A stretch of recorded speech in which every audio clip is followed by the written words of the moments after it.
For those of you that don't know me, I see angels physically, just as I see the people here in this park in the Ivy Gardens. And I see the angels with the people as well, just as physically. There is something else as well very important that I have never shared with you, and that is seeing the physical force, that power of love that is in each and every one of us. When I was about 5 years of age, we were all sitting at the table and the angels told me to watch my dad because they wanted to show me how to see the physical force of love, to see love coming from my father. And as I watched, I saw this mist just come from every single part of him, just pour out of him. It was crystal clear and even seemed to sparkle at times. And when I glanced at my mother, I saw the same thing happening to her. And I saw this mist from both of them touch. And then my mom said a crossword, and my dad withdrew that powerful love of force, that mist withdrew and came back to my father. And one thing we must remember, and that is that when we are born as babies, we are pure love. We have it so much inside of us, but we are afraid every time we get hurt, we lock it away. We put it back inside of us, and we shouldn't. We should allow that powerful force of love out more. The angels have been teaching me to see the physical power of love since I was a child. I was out playing, and they told me to stop and watch a young boy that was playing on the street. And I looked at him, and at the same moment, this young boy stopped and turned and stared at me. And what the angels allowed me to see was that he had this belt, this band around him that actually looked like, to me as a child, like ice. It was cold and hard, and it seemed to be even pulling tighter around the young boy. And the angels asked me, Lorna, what do you feel as well? And I said, I feel the hurt and pain, but I can feel the love that he has inside of him as well. And I wanted to cry and run over and give him a hug. And as I stepped forward to do this, the young boy turned around and ran away. And I felt very sad, but as I started to walk, I just said to the angel, I wish I had a sweet in my pocket so I could have given it to him. And the angel said to me, Lorna, a kind gesture, even from a stranger, from anyone, can help a person, a man, woman or child, to unlock some of that love that is inside of us. I would say that, 99% of people have so much of their love locked away. And I know if we could learn to unlock even a little bit more of that love, we could learn to, love ourselves more. And that would actually make us happier and more joyful within ourselves, and would help and affect even the people that are around us, because it would help other people to release more of that powerful force, that physical force of love that is inside of us. There is so many different types of love. But I would say to you, must remember that love is love. There really is only one love as such, and it's in you 100%, and you can release it. Lots of times we focus on just romantic love. We think that's the only love we need within our life. But we need so much more. And sometimes we say we need family, the love between my friends. But the most important love, you can't have any of that type of love, even romantic love, unless you actually love yourself more. Because if you don't love yourself, you have great difficulties loving someone else, even allowing romantic love to come into your life, because it doesn't work. So you need to learn to love yourself more. And to me, if that's all you get out of reading this book, Love from Heaven, is to learn to love yourself just that wee bit more, letting that love out, I know it will make a huge difference in your life. You know, I've often been asked the question, is there more than one soulmate? Or is there different types? But there is only one soulmate. And sometimes that's that particular soul that you had met in heaven isn't born at the same time as you. It could have come to the world centuries beforehand, or it could come to the world well after you have gone back home to heaven. But one thing to remember is, when your soul was in the sea of souls, when there was millions of angels and millions of souls surrounding you,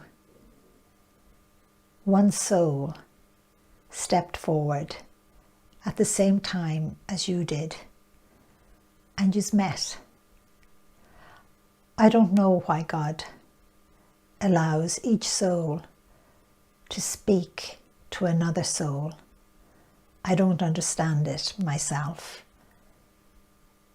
or why that happens. But within that time that you spent together, there was a spiritual, such a divine and special connection made between the two of you. And when you just think of it, you would say to yourself, your soulmate, why wasn't your soulmate born into the world the same time as you? Or we would say, why wasn't my soulmate, you know, the opposite sex to me in that way? But it doesn't always happen like that. As I said, your soulmate could come centuries before yourself. It could be born centuries after yourself. But yet, when you go back to heaven, you meet your soulmate again.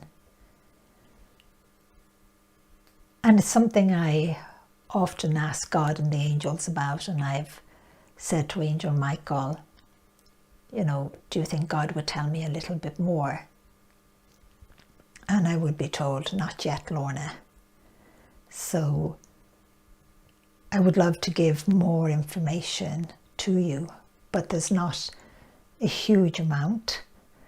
I am hoping that when I start to write another chapter in a book I'm working on, that I can ask God these questions, and I can ask Archangel Michael, I can ask Archangel Joses, Angel Elijah, you know, that I can ask Archangel Gabriel, and please God, I will be given more information and understand more, and that God will, as I always ask God to put his words on my lips, so that when I speak into the computer, it's understandable for everyone.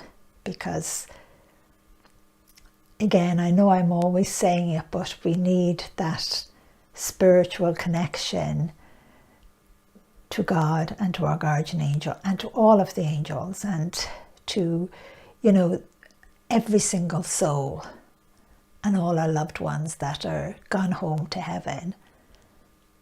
And just, you know, so many of us kind of think, you know, I'm only, you know, when we're grown up and we want to fall in love and we want a partner, So many of us just want our soulmate. But I think we should never be in search of our soulmate, because you could meet your soulmate.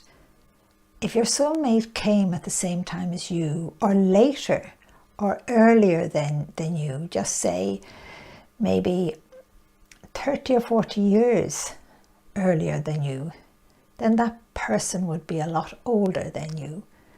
And they could be born anywhere in the world. And you know, we travel a lot now, so you could meet your soulmate.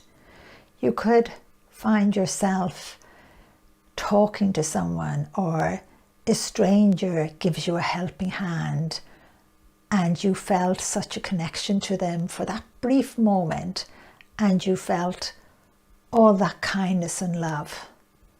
That could have been your soulmate, and that could have been the only contact that God was allowing that you would be granted, or your soulmate would be granted. And to me, it would be that every time you meet someone, you know, maybe say to yourself, this could be my soulmate, so I should be kind and loving and caring. I should allow myself to be that spiritual, loving person I am. I should allow my soul to step forward and allow my human self to tap into that love and give that love to this stranger. Because you never know where you're going to meet your soulmate. And more than likely, you won't even know they're your soulmate, because we're not, what would I say, we haven't as yet, but yet we are trying really hard to become connected. But I know if you make yourself conscious in that way, conscious of your soulmate, that you could meet your soulmate at any single time. I know you have a great chance if your soulmate is in the world today. But remember, you may not know them when you meet them. And if you open yourself spiritually as much as you can with love, with kindness and compassion, you have a great chance that if your soulmate is standing in front of you, spiritually you will know, and you'll know humanly within yourself, but you won't say it because you will know you're not meant to say it. And again, that is extremely powerful. Just imagine yourself, you know, standing in front of your soulmate, and they too spiritually knowing, and you're strangers. You could be anywhere in the world. It could be a man or a woman or a child, or it could be an elderly person, but you feel this peacefulness, this calmness. And even when you separate and go your separate ways, I know in your heart and your soul you'll look back and you'll just wonder. You will say to yourself, where did I meet that person before? I felt as if I met them before. I feel as if I know them. But the human part of me is telling me I don't. But the spiritual side of you is telling you you do. But yet you know spiritually you cannot acknowledge it out loud, even to the other person, or out loud to yourself, but within yourself. and to allow yourself to feel the joy. Like millions of us never meet our soulmate, ever. We never meet it in this life, but you have met your soulmate in the sea of souls.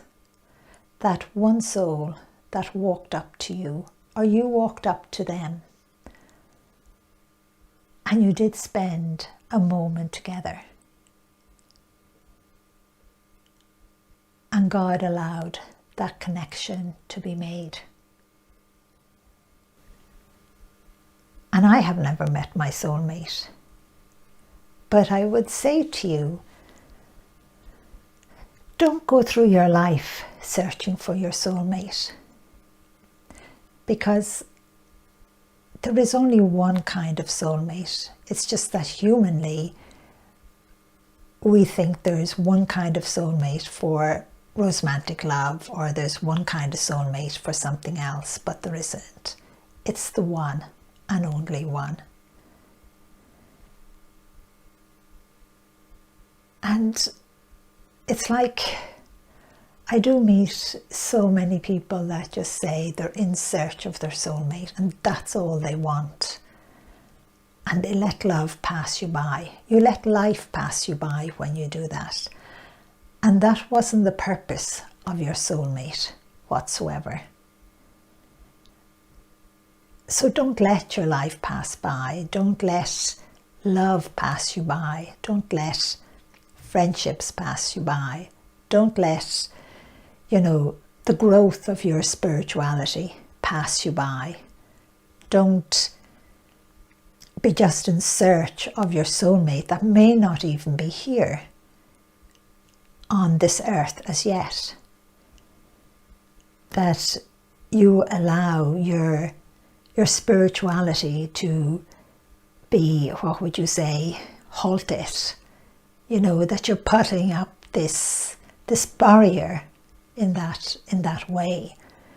So don't do that. Just say to yourself, if I happen to meet my soulmate during my lifetime, I am going to be very happy. But it will be something personal to you. And as I said before, it could be, a child.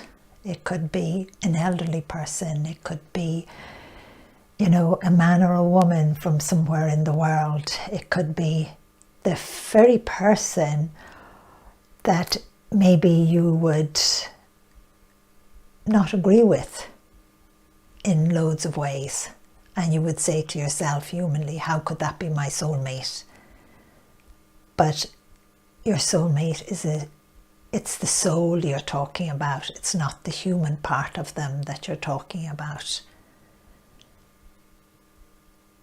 And it's to allow yourself to accept that if you meet your soulmate in the world today, that is a blessing, that is a gift. But if you don't, that's okay. I don't know what else I can say about soulmates at the moment, but every human being has one, and it's only one. And whatever category you want to put your soulmate in, you can. But I would say to you, don't do that. Because you're only again putting another barrier up or another block up in you tuning in, connecting back to your soul, to that spark of light that God has given you of himself, into your spirituality. And ask your guardian angel to help you. Not if you find you're someone that is in search all of the time of your soulmate, or you kind of go back in your mind and say, if I met my soulmate, my life would be great. Ask your guardian angel to help you not to think that way, because you are great. You are wonderful. And you are a human being, but you're a spiritual being as well. And your guardian angel would want you to enjoy as much of life as possible, even those ups and downs. And I can tell you, we all have those ups and downs, and at some times in our lives, you know, that up or down can be severe, it can be moderate, or sometimes it can be quite small but irritating. But all of those ups and downs, the good ones and the ones that aren't so good, makes you who you are today. But you have the choice that on all the good ups, that you are the best person you possibly can, the best spiritual person you possibly can, as well as human person, and that you allow your soul to come forward and for that intertwining. But on the down, on the ones that we say destroy our lives or hurt us so much, or when we say, you know, the world hasn't been kind to me, you have the choice then to change. You have that free will not to allow those down things, those things that hurt us, to make you an angry person. You have the choice, the free will, not to close your spirituality away, not to lock away your soul, to lock away that love, but to allow your soul in all of those situations to step forward for the intertwining and fill you with love and understanding. And sometimes if we go in search of only our soulmate, we'll miss out on so much. Because I know if you're to meet your soulmate, even for a brief moment, you will. And as I said, you could be sitting on a train and the person in front of you is your soulmate. And for some reason, you find, you know, a great peace, and you're feeling love and you're feeling good, and you feel you want to say hello to this person, but you can be sure that that person wants to say hello to you, even if they're avoiding it. But remember, everyone you meet could be your soulmate. If your soulmate is in the world today, but your soulmate may not be in the world today, but you know your soulmate because you met them when your soul was in the sea of souls in heaven with your guardian angel. So don't worry about your soulmate. I know there's loads of questions people have about their soulmate, but again, I would say don't occupy your mind just with it, because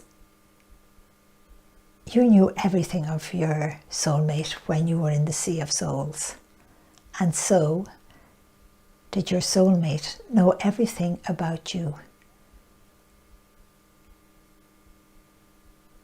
And if God wants you to meet, you will. But one place you will meet is when your soul goes back to heaven. You will meet your soulmate there.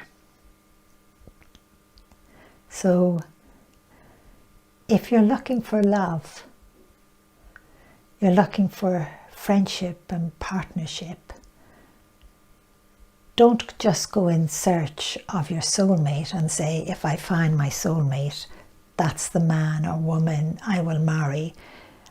I will be so happy, everything will be great.